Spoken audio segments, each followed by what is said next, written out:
Imaginez un peu, un pays victorieux mais à genoux. Voilà la France de 1918. Elle sort gagnante de la Première Guerre mondiale, mais en réalité elle est complètement exsangue. Le défi qui se présente est juste immense. Comment est-ce qu'on se reconstruit quand tout, absolument tout, a été dévasté? 1 400 000. Ce chiffre, il donne le vertige. Et ce n'est pas juste un chiffre, non. Derrière, il y a des vies. 1 400 000 vies fauchées. Ce sont les soldats français tués au combat. Pour se donner une idée, ça représente 10% de tous les hommes actifs de l'époque. Une saignée démographique, humaine, qui va marquer la France au fer rouge pendant des décennies. Alors voilà, la question qui va nous guider. Comment est-ce qu'une nation, brisée, anéantie par la guerre, peut traverser des décennies de crises les unes après les autres pour finalement se réinventer? Parce que, attention, l'histoire de la France au XXe siècle, ce n'est pas du tout une ligne droite. C'est plutôt des montagnes russes, avec des chutes terribles et des remontées assez spectaculaires. Ok, notre parcours va se faire en 3 temps. D'abord, on va regarder de près les cicatrices, celles de la Grande Guerre.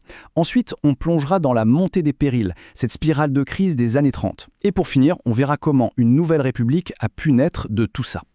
Allez, c'est parti pour la première partie. On va se plonger dans cette France de l'immédiat après-guerre. C'est une nation en deuil, une nation qui doit, au fond, tout réapprendre. Le traumatisme, il n'est pas resté dans les tranchées, non. Il est partout, partout dans la société.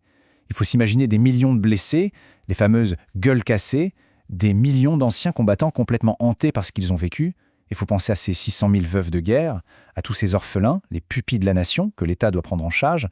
Et, comme si le tableau n'était pas assez noir, la grippe espagnole arrive et rajoute des centaines de milliers de morts. En fait, c'est toute la société qui est déboussolée, qui a perdu ses repères. Et le bilan matériel, c'est tout aussi terrible. Le nord et l'est de la France, c'est un champ de ruines, littéralement. Les routes, les voies ferrées, les terres agricoles, les usines, tout est par terre, tout est à refaire. Côté finances, n'en parlons pas, c'est un gouffre. La dette nationale a augmenté de 6600%. Une dette colossale qu'on doit en grande partie à un nouvel acteur mondial, les États-Unis. Et ça, cette dépendance, ça va complètement changer la donne géopolitique. Sur le plan politique, c'est pas mieux. La Troisième République, qui était plutôt stable avant la guerre, se met à tanguer dangereusement. Les gouvernements tombent les uns après les autres, c'est un véritable chaos. D'ailleurs, la première assemblée élue après la guerre, en 1919, on la surnomme la Chambre Bleue Horizon. Pourquoi? Parce qu'elle est remplie d'anciens combattants, avec leur uniforme bleu.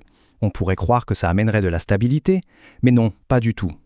Alors, quand on pense aux années 20, on a tout de suite l'image des années folles, n'est-ce pas? La fête, le jazz, l'insouciance.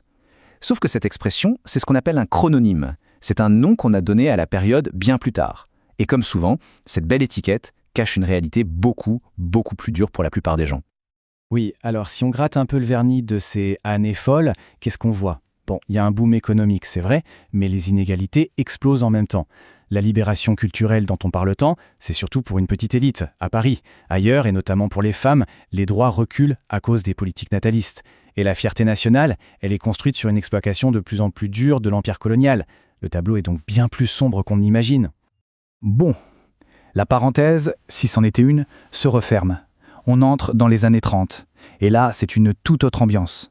C'est une décennie de tempête, où les crises vont s'accumuler et pousser la République au bord du gouffre. Tout commence, bien sûr, en octobre 1929. C'est le fameux crash de Wall Street. Un véritable séisme. Au début, la France se dit « ça ne nous touchera pas ». Elle se croit protégée par son empire, par sa monnaie. Grosse erreur. C'était une illusion. Dès l'automne 1930, la crise débarque en France. Et elle arrive plus tard, c'est vrai, mais elle va durer bien plus longtemps et faire encore plus de dégâts. Et les conséquences de cette crise sont terribles. Le chômage explose, 1 million de personnes sans travail, c'est énorme pour l'époque. Et qui accuse-t-on? Les boucs émissaires habituels, les travailleurs étrangers, les femmes. Politiquement, c'est l'implosion totale. 21 gouvernements en 10 ans, imaginez. Dans ce climat de chaos, des groupes d'extrême droite, des ligues fascistes, violentes, gagnent en puissance. Elles veulent en finir avec la République. Tout ça va culminer avec les émeutes sanglantes du 6 février 1934 à Paris. Mais face à cette montée du fascisme, il y a une réaction, un sursaut. C'est le Front populaire. Toutes les forces de gauche, socialistes, communistes, radicaux, s'unissent et elles gagnent les élections de 1936. C'est un choc. Pour la première fois, un socialiste, Léon Blum, devient chef du gouvernement. Un espoir immense déferle sur le pays avec des avancées sociales incroyables. La semaine de 40 heures et surtout les 2 semaines de congés payés. C'est une révolution. Mais voilà, cet espoir sera de courte durée. Très vite, la guerre d'Espagne éclate juste à côté et va faire exploser cette belle alliance. Et puis, c'est la catastrophe. Mai 1940. L'armée française, qu'on pensait être la meilleure du monde, est balayée, anéantie en à peine un mois par l'armée allemande et sa nouvelle tactique, la guerre éclair. C'est ce qu'on a appelé la débâcle. Un effondrement militaire, politique, moral, total. 580, retenez bien ce chiffre. C'est le nombre de députés et de sénateurs qui, le 10 juillet 1940, dans une panique totale, votent pour donner les pleins pouvoirs au maréchal Pétain. 580. En un seul vote, la Troisième République est morte. C'est la démocratie qui se suicide, sabordée par ses propres représentants. Et voilà la phrase de Pétain. Je fais à la France le don de ma personne. Derrière cette formule un peu étrange, il y a la fin de la République et le début du régime de Vichy.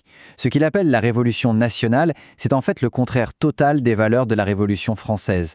C'est un régime autoritaire, antisémite, qui va prendre le pire chemin possible, celui de la collaboration avec l'Allemagne nazie. Après les années noires, vient enfin la libération. Mais ce n'est pas la fin des problèmes, loin de là. La France doit encore une fois se reconstruire.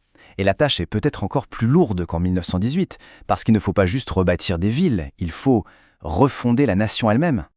Attention, la libération, ce n'est pas juste des scènes de joie, c'est aussi une période très violente, une sorte de guerre civile larvée, c'est l'épuration où on règle les comptes avec ceux qui ont collaboré.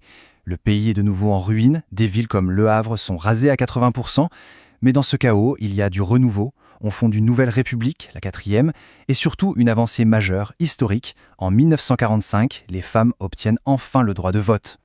Et là, c'est presque un miracle économique. On entre dans une période de croissance absolument folle, qu'on appellera plus tard les 30 Glorieuses. Regardez ces chiffres, 5% de croissance par an en moyenne, c'est bien plus que les Américains ou les Britanniques. Évidemment, il y a la reconstruction, l'aide du plan Marshall, et la France se transforme à une vitesse incroyable. C'est l'arrivée de la société de consommation, la voiture, le frigo, la télé. Le niveau de vie des Français monte en flèche. Mais cette belle histoire de prospérité a une face très sombre, une ombre sanglante. Car pendant que la France s'enrichit, elle mène des guerres terribles pour essayer de garder son empire colonial. Il y a d'abord la défaite en Indochine. Et puis arrive un conflit encore plus traumatisant, parce que beaucoup plus proche, la guerre d'Algérie. La guerre d'Algérie, ce n'est pas juste une guerre coloniale de plus. C'est un véritable drame national. Pourquoi ? Parce qu'à l'époque, l'Algérie est considérée comme une partie de la France. Le conflit va tout déchirer, les familles, l'armée, la politique. La crise est si profonde qu'elle va tuer la 4e République, qui est complètement incapable de gérer la situation. En 1958, le pays est au bord de la guerre civile. Il ne reste qu'un seul recours. On rappelle le général de Gaulle. De Gaulle va effectivement mettre fin à la guerre d'Algérie. Mais son héritage le plus important, c'est autre chose. C'est une nouvelle constitution.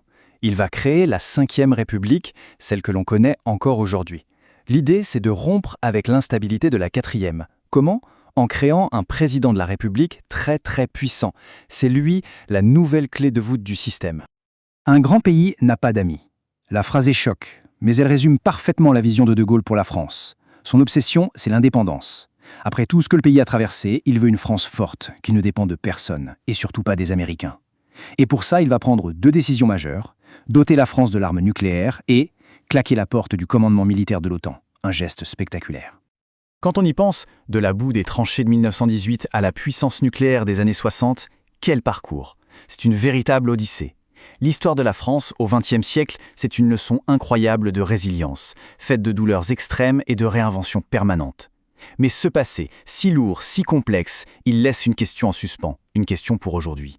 Après avoir traversé tout ça, l'effondrement, la collaboration, les guerres coloniales, qu'est-ce que ça veut dire au fond être une nation moderne ?